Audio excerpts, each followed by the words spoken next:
마태복음 4장 17절 말씀입니다. 저는 이 본문을 보면서 마태복음으로 일부러 가져왔어요. 천국이라는 표현을 우리가 생각했을 때 굉장히 내세의 나라로 생각을 해요. 근데 하나님 나라는 땅에서 이루어지는 나라로 많이 생각을 하셔요. 그러니까 천국은 죽어서 가고 하나님 나라는 이 땅에서 이루어지는. 사실 이 천국이라는 표현은 마태 공동체만의 표현인 거거든요.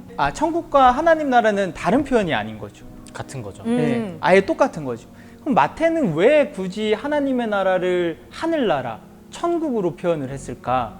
그거는 마태 공동체가 하나님의 거룩성을 되게 강조하면서 하나님이라는 그 이름조차, 그러니까 하나님을 부르는 것도 되게 조심스럽게 생각해서 하나님을 무엇으로 부를까 하다가 천국이라는 이제 하늘이라는 그 비유적 언어를 가지고 온 거거든요. 왜냐면 마태복음이 이제 대상이 유대인들이잖아요. 그쵸. 이미 하나님을 믿고 있었던 유대인들이다 보니까. 그래서 이 사람들이 하나님을 하늘, 왜냐면 하늘은 되게 높잖아요.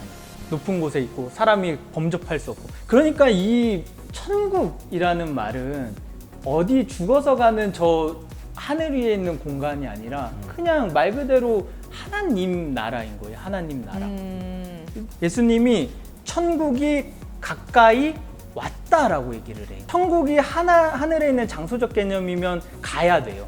이 천국이 어떤 하늘에 있는 장소 아니면은 뭔가 우리가 떨어져 있는 장소가 아니라 이 땅에 있는 나라임을 예수님도 말해주고 있는 거거든요. 맞아요. 그래서 우리는 이 천국과 하나님 나라를 동일한 곳으로 생각을 해야 한다. 예수님은 그러면 하나님 나라라는 개념을 그냥 예수님만이 가지고 온 개념은 아니거든요. 유대인들은 하나님의 나라가 조금 예수님이 말씀하신 것과는 다르지만 그 사람들은 하나님의 나라가 자신들의 삶, 그러니까 우리 이 현세에서 일어나는 것이라고 봤어요. 다윗 왕조가 다시 세워지고 이스라엘이 다시 강대국이 되는, 어떻게 회복이 되는 걸 하나님 나라로 했어요. 근데 예수님은 조금 그 의미를 확장시켜서 이제 모든 사람들의 이러한 유대인들의 나라가 회복이 아니라. 되는 그러한 나라를 꿈꾸셨지만, 그러니까 예수님이 말씀하신 나라는 이 너무 현세적인 나라였어요. 하나님 나라. 근데 그러면은 그 나라의 모습은 어떤 나라일까 했을 때 예수님은 하나님 나라를 바실레이아 투 세우라는 표현으로 하거든요. 그 헬라어로서. 근데 거기에 가운데 있는 투가 소유격이에요. 뭐뭐의. 뭐뭐의. 그렇죠? 그러면은 하나님의 나라가 뭐냐면 하나님이 소유하신 나라가 돼요. 그러니까 우리는 나라의 지금 국가를 이루는 3요소를 주권, 영토, 국민으로 보잖아요. 근데 이 당시에서 가장 중요했던 것은 그냥 주권이었거든요. 그러면 나라가 무엇이냐면 그 왕, 그러니까 나라를 다스리는 왕, 주권을 가진 왕의 영향력이 끼쳐지는 곳을 나라로 봤어요. 그 왕의 나라. 거기까지가. 통치적 개념이죠. 그렇죠. 그러면은 하나님의 나라, 예수님이 말씀하신 그 하나님의 나라는 뭐냐면 하나님의 영향력이 끼쳐지고 있는 곳이 하나님의 나라였던 거예요.